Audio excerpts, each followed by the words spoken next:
friends, I just wanted to do a reading update for the end of July. I will say July I tend to read the most because it's my 1 month that I'm fully off, and I tend to read a lot of books, especially in the first half of the month. Especially this month, I really was a little bit lazy in the first half of the month. I was coming down from a very, very high stress work year, so I did really read a lot. And then I kind of kicked myself into a workout routine, and now I'm heading to Scotland. So the summer's always a bit like level, just depending on when you look at it. But I did want to do my wrap up before I left. So I overall read 23 things in July, which is really exciting. Most I've read this whole year, for an average rating of 8,963 pages. An average page of 289 a day. I could have read a full book most days with audiobooks. Average page count was 389. I did read some chunky books this month as well. I did read a lot of romance, especially audiobook wise.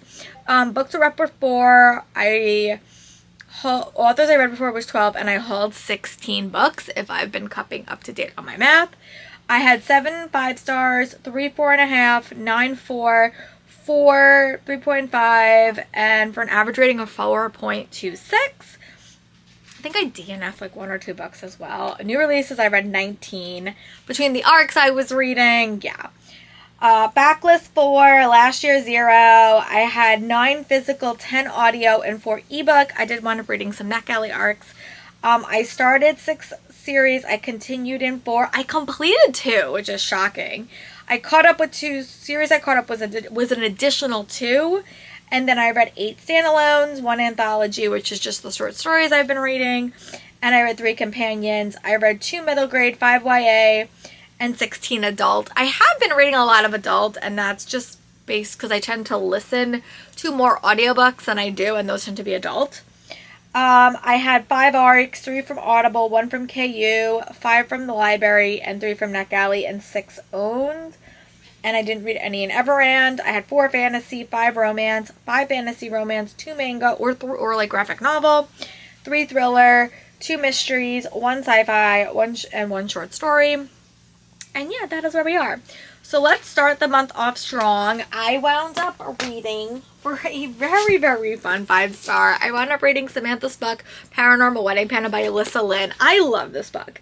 This book is quirky and fun, and that is how I like my books I listen to.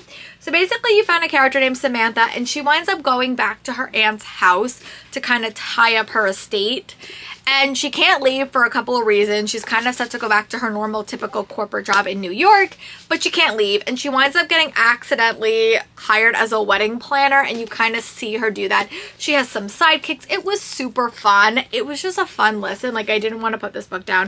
Definitely going to keep this. It will go on my shelves. I will look to see what Alyssa Lynn has out in the future. If you're looking for a fun book to read during the spooky season, I would actually pick this book up because it was very, very cute and very, very fun. It was set up, one of the weddings was set on Halloween. It's funny how many books this month have had the holiday prompt when I wasn't even thinking about it, but this one would have counted for that. I thought that was like such a hard prompt to find out for Amazing Readathon, but this one worked. I gave this book 5 stars. I had such a fun time with it. And then another 5-star book that I read and an end of a series was The Gilded Blade by Jennifer Lynn Barnes. This book was amazing. It wrapped up 2 complete series, and it just was great. I like this book so much. I just want to go back and reread this whole series now that I know how this whole series ends. I can't say too much, but I really enjoyed it. I gave it 5 stars. I had my tabs match. I got to meet her. I went to an event. She signed this book to me, which was so fun. I got to meet some new friends when I was in line. But yeah, if you're looking for a very, very tightly wound mystery series, I would pick up this series. Especially people, I think YA sometimes gets a really, really bad rap, but I love this book quite a bit. I think it was very, very mystery, twisty-turny, really connected, and I really hope one day she revisits this world because I really do like these characters. Another book that has me technically caught up because we don't know when we're getting book 2 in this series is Percy Jackson and Wrath of the Triple Goddess. I like this book. I gave this book 4 stars. This was the second book in the, I call this the low stakes series of Percy Jackson because she's basically trying to get letters of recommendation to go to college. And this is a mini adventure between Percy and Annabeth, and I love this. So that was really cute. I gave it 4 stars. Basically, they're animal sitting. And it's just, you get to see a lot of side characters. It's set before Trials of Apollo, so like you kind of see some characters as well, and I just like this. I gave it 4 stars. I love Rick Riordan, and I was happy that I got to pick up the audiobook for this one as well. And then the next book that I read was a library pick, and that was The Romantic Revival by Christina Lauren. I gave this book 4 like stars. I really enjoyed it, but here's a photo of that.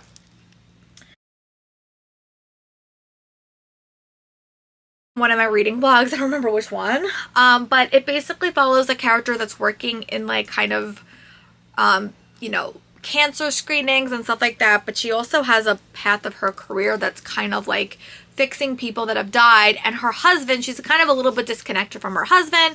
They're having a little bit of marital issues. She doesn't think that, but they are, and he winds up getting hit by a car, and she winds up kind of reincarnating him, bringing him back to life with his things, and he doesn't remember her. So it's kind of like a second chance romance, marriage and trouble romance with the sci-fi twist, and I really, really liked it. I gave it 4 stars. Their books tend to be very, very creative concepts, but they tend to end like a little bit abruptly. Like you get like the ending and then it just ends, and I just didn't love that as much, but I really did like this story. It was sci-fi and it was very, very fun. I really enjoyed it. I gave it 4.25 stars. I would definitely recommend it if you want some like different take on like a romance. I had a really enjoyable time with it, and I can't wait to see what I want to go back and read some of their older books, like the new ones that came out, but I think I read the last 3 and I have really liked them. This one had more of like a suspense plot in it, which was really keeping me listening, which is really, really good. And it also had a dog in it, which I love. And then the next book that I read, I don't actually have my copy because I was supposed to go to an event and it rained and I couldn't get there. But Sea of Charms by Sarah Beth Durst is the next book that I read. I gave this book 5 stars. I loved it, but we'll attach the photo anyway. And hopefully in my next video, I could show you guys when I get it signed.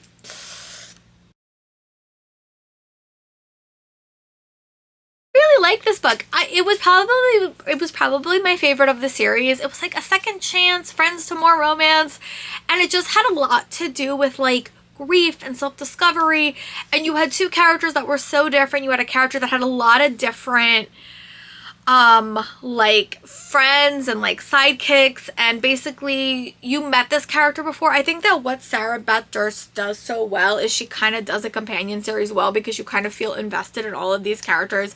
You got to check in on all your other characters. You got to check in on the greenhouse people. You got to check in on the spell shop people. You got to get a little tease on what's coming next.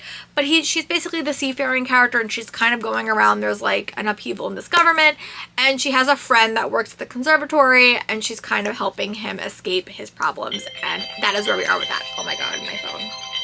Sorry, I'll call her back. But yeah, so I actually really did enjoy that one. It was probably my favorite of this series. Very, very quotable, and I just really, really liked it. I really hope I get approved for the E-arc of book 4 in this series, but I really did enjoy that, and I'm so excited to see what comes next in this series. Then my friend Marina, who I work with, has been telling me since I met her that I needed to go back and reread the Court of Thorns and Roses series. She's been telling me since I met her that, like, she knew my feelings on A Court of Thorns and Roses. I said I didn't really like it, and she said, Laura, you have to read A Court of Mist and Fury. And I will admit, I was really hesitant. I didn't know if I was going to like it, but once they announced book 6 and 7 coming, I was like, you know what? Let me give it a shot. If I really don't like it, I just won't read it, and that's fine, and I'll just keep, you know, Thorn of Glass as my favorite. Well, I love this book. I gave this book 5 stars. I do not know how I did not know that this book was so good, and she just kept yelling at me. Like, I adored this book.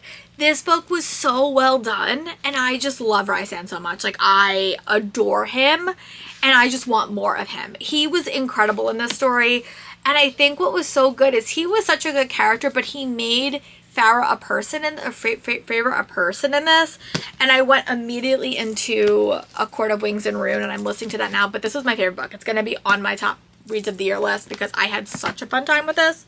This cover is ugly. We can all admit that. But this book was amazing, and I'm so happy my friend kept putting pressure on me to read it because I probably wouldn't have read it. I probably would have just kept putting it off, but I'm really happy that I read it, and I really did like this book. So, yeah, 5 stars. Not a shock. And then I got another a book from my library that I was trying to read through, and I read A Kernel of Truth by Christy Abbott. This is a cozy mystery, sort of. I'll attach a photo of this book here.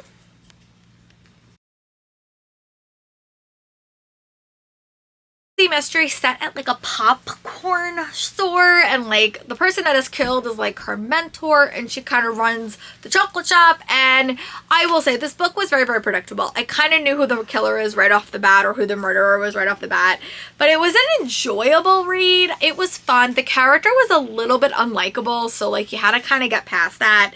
But it's also a cozy mystery series that does not currently have an audiobook. So I'm going to have to just read it physically, and I'm going to probably get them from my library. So this will be like a longer project, but I did like it. I don't think it's a new favorite series, but thanks Amy Marie for the recommendation. And then the next book that I read was a longer book. I think that honestly, if I would have read this book back to back, I probably would have given it like a pure 5, but I was reading it with my friend Kelly. And honestly, like, I just got a little bit sidetracked reading this. But this is the new Adalyn Grace that's coming out in October. It's an angel and demon romance. There is angels and demons. There is bonds. There is 2 characters that you fall for. I am getting hints of vibes of maybe a Polly-esque story. I don't know if she's going to go that way, but I am getting hints and vibes. I really did like this. I just felt like I was a little bit removed from the characters, and I felt like the world needed a little bit of clarity, but I really like it. I gave it 4 stars. I would definitely reread this in the holidays and like in the spooky season.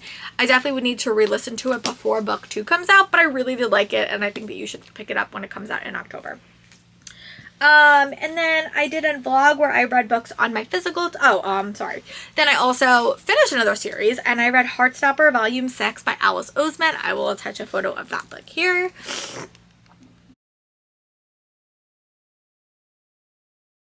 I love my face. I gave it 5 stars. I love Alice Oseman. I love how she deals with harder topics, but also does it in like such a sweet, fun, lighthearted way. But the topics are hard, and I don't want to spoil it because this has been such a well-loved series, but I gave it 5 stars. I really am excited to see what she writes next, and I just had a fun time with this. I really have to catch up on the TV show. Maybe that will be a job when I come back from Scotland. I've been trying to just like watch something low-key, so if I have to abruptly leave, that's why I won't be that upfront about it. But yeah, I really did like this one. And then the last physical book that I finished in the month of July, I think, everything else, okay, was The Final Orchard by C.G. Rivera. I gave this book 3.5 stars. It's like a dystopian romance, and the one thing about this is I just felt very disconnected from the characters. I felt like I was reading an action horror movie or action adventure movie, and we had 2 very different characters. We had a 16-year-old girl that was one plot line, and we had a scientist that is another, and we got like 50% of the book, but because of that I felt like you didn't get to know each of the characters super well. This was a fun read. It wasn't like awe-inspiring, but I had a fun time with it. I'm happy that I read it, and it was just like a science fiction-y book with like a twist. There was a romantic twist as well. I wouldn't call this a romantasy, but I had a fun time with it, and I gave it like 3.75 stars. If she writes more books, I'll probably check them out. And then the last book that I finished for this vlog was a short story. It was The Wednesday Witches Book Club by Sarah Beth Durst, part of their Murder and Mayhem series. I'll attach a photo of that book here.